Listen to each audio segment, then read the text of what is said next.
जी अस्सलाम वालेकुम friends and fans. हमारे चैनल ऑटम लीव्स पर आने के लिए बहुत शुक्रिया। हमारी इस वीडियो को प्लीज़ लाइक कीजिए और चैनल को सब्सक्राइब कीजिए और बेल आइकन पर क्लिक कर दीजिए ताकि इस जैसी आने वाली और भी बहुत सी वीडियोस को आप देख सकें। नाजरीन, आज की ये वीडियो हमारी पिछली वीडियोस से लिंक्ड है लेकिन करंट अफेयर्स पे भी बेस करती है। पिछली किस्त में जिक्र किए गए टर्किश ड्रामास के इम्पैक्ट जो हमारे यंगस्टर्स पर पड़ रहे हैं, उनकी अहमियत का अंदाज़ा शायद आज की इस किस्त को देखकर लगाया जा सके। आज हम इंटरनेशनल पॉलिटिक्स में रोनुमा होने वाले उन वाक़यात का जिक्र करेंगे जो कि मुस्लिम दुनिया या मुस्लिम उम्मा पे डायरेक्ट या इनडायरेक्ट असरअंदाज होती हैं। नाज़रीन, सबसे पहले तो इस चीज़ को समझ लीजिए कि ऑटोमन एम्पायर का ख़ात्मा 1923-24 में हुआ और इस ख़ात्मे को ट्रीटी ऑफ लोज़ान के ऊपर एंड किया गया। ये ट्रीटी ऑफ लोज़ान क्या है, मैं इस पर थोड़ा सा आपको बताता चलूँ। नाज़रीन, ये एक पहला ऐसा मजबूत तमाचा था जो ऑटोमन एम्पायर और मुस्लिम उम्मा के ऊपर उस दौर में पड़ा। इस ट्रीटी की बहुत सारी क्लॉजेस थीं जो कि किसी भी एम्पायर को या किसी भी स्टेट को जब आप ख़त्म करेंगे तो ऑब्वियसली उसमें अप्लाई करेंगे, लेकिन क्या ये लोगों की बेहतरी में था जो कि उस टाइम पे बहुत मार्केट हुआ? हरगिज़ नहीं था। इसका अंदाज़ा आपको इन दो मेन क्लॉजेस से होगा। ये तमाम नहीं है, सिर्फ दो क्लॉजेस मैं उठा के आपके सामने रख रहा हूँ।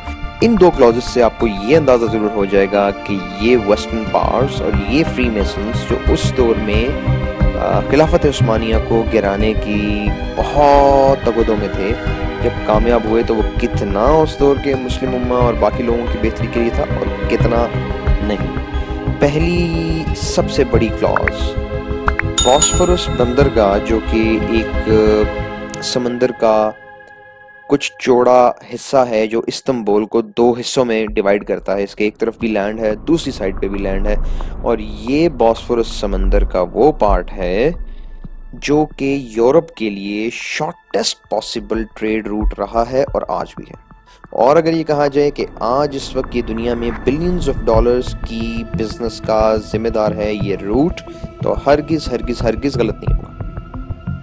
लेकिन उस शिक के मुताबिक इस बॉस्फोरस सी का जो पार्ट है, इसको इंटरनेशनल वाटर्स डिक्लेयर कर दिया गया और टर्की को प्रोहिबिट किया गया कि वो यहाँ से टैक्स वसूल करे। मतलब ये कि बंदरगाह बॉस्फोरस की इंटरनेशनल वाटर्स हो गई और तुर्की को इस मामले से दूर रखा गया और वो इस बंदरगाह से टैक्स इकट्ठा नहीं कर सकता था। इस चीज़ का उसको पाबंद किया गया। दूसरी बहुत बड़ी क्लॉज, सल्तनत उस्मानिया में ये सुल्तान अब्दुल हमीद खान के दौर में ये डिस्कवर हो चुका था कि टर्किश लैंड्स के नीचे पेट्रोलियम की बहुत वाफिर मिकदार मौजूद है, जिसकी एक्सट्रैक्शन के लिए सुल्तान ने बहुत कोशिशें भी की।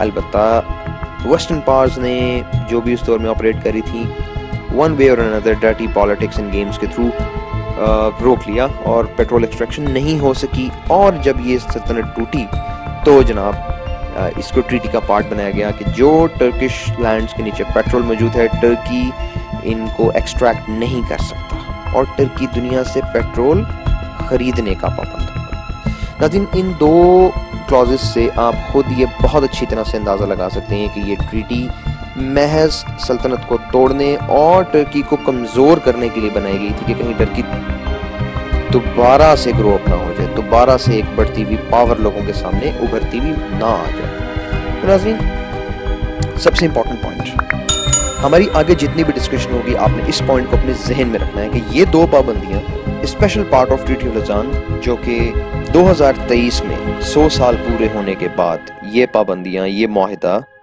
अपने 100 साल मुकम्मल कर लेगा और ख़त्म हो जाएगा। और इस मुआहिदे के ख़त्म होने के बाद टर्की बॉस्फोरस की बंदरगाह से टैक्स भी ले सकेगा और अपना पेट्रोलियम खुद एक्सट्रैक्ट करके आगे सेल आउट भी कर सकेगा। ये समझने की बात है नाजरीन कि जब ये काम होगा तो अभी भी टर्की डेवलप्ड कंट्रीज के लिस्ट में आता है, लेकिन तब बहुत बहुत ज़्यादा इकोनॉमिकली स्टेबल होगा। और अब इनको ख़तरा ये है कि जहाँ पर तैयब एर्दोगान जैसा बंदा जो कि ऑटोमन एम्पायर की बात करता है, मुस्लिम उम्मा की बात करता है, वो दोबारा से इकोनॉमिकली स्टेबल हो गए, कहीं दोबारा से उसी मिशन को लेकर ना चल पड़े। ये एक ऐसी रीज़न है जिससे वेस्ट खौफज़दा है। नाज़रीन, तुर्की की तेज़ रफ्तार तरक्की के दिन अब करीब हैं, जिससे गैर मुस्लिम दुनिया और इनके अलायंसेस के दरमियान एक परेशान कुन लम्हात का दौर चल रहा है। आप हमारे करंट अफेयर्स के अंदर आज के दौर में इंटरनेशनल पॉलिटिक्स में ज़रा देखिए तो सही हो क्या रहा है, और इन सब को इससे रिलेटेड रखिएगा। सऊदी अरब की हुकूमत इजराइल की तरफ एक नरम कोशा रख रही है।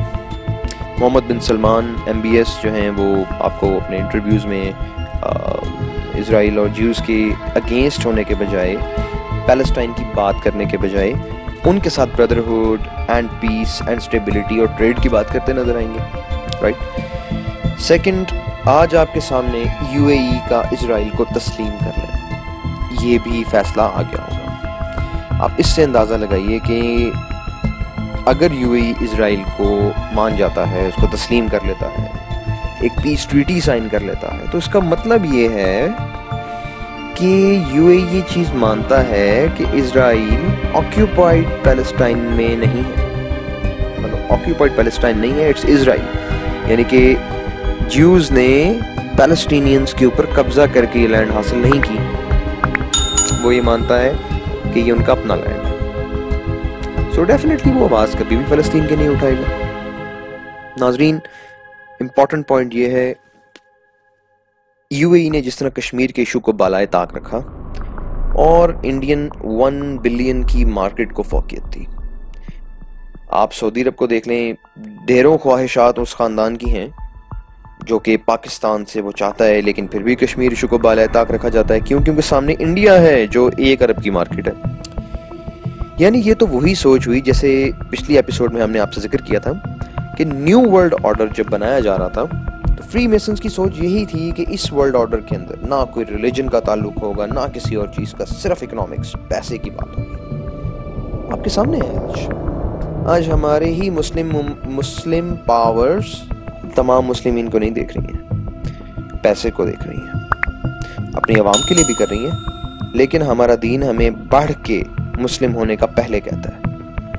और ऑटोमन एम्पायर भी थी, जब ब्रिटिश कॉलोनियलिज्म का दौर था तो उस दौर में इंडियन मुस्लिम्स की, अफ्रीकन मुस्लिम्स की जो मदद की जाती थी, अगर फ्रंट पे आके ना भी सही तो बैक एंड से वो ऑटोमन करती थी, इकोनॉमिक सपोर्ट भी ऑटोमन करती थी। जब ऑटोमन को ज़रूरत पड़ती थी तो पूरी दुनिया के मुस्लिमीन उनकी इकोनॉमिक सपोर्ट भी करते थे। तो ये 2 वे प्रोसेस चलता था उस दौर में भी। लेकिन आज सऊदी हुकूमत को अगर आप देखें, जितने इकोनॉमिकली वो स्टेबल हैं, उनको चाहिए कि मुस्लिम उम्मा के लिए एटलीस्ट बात तो करें, but no one does that.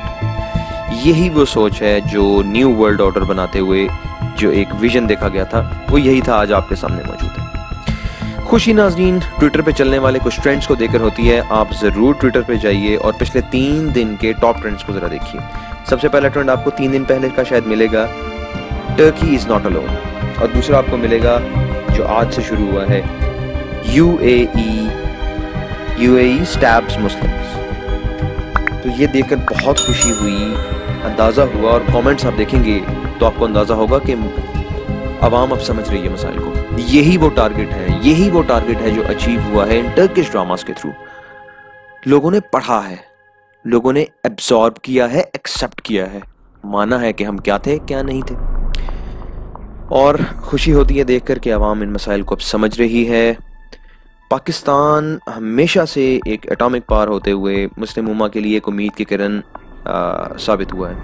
अगर अपफ्रंट आके अपनी इकोनॉमिक इंस्टेबिलिटी की वजह से अगर अपफ्रंट आके कुछ नहीं कर सका, तो कम से कम हर पोर्टल पे, हर पोडियम पे, हर प्लेटफॉर्म पे आवाज़ लाजमी उठाता रहा है।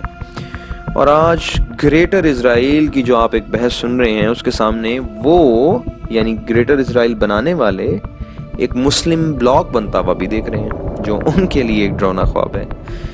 बिल्कुल नाजरीन, आप सब जानते हैं Pakistan government, Turkish government, Malaysian government, ये 3 इस रास्ते पर चल तो पड़े हैं।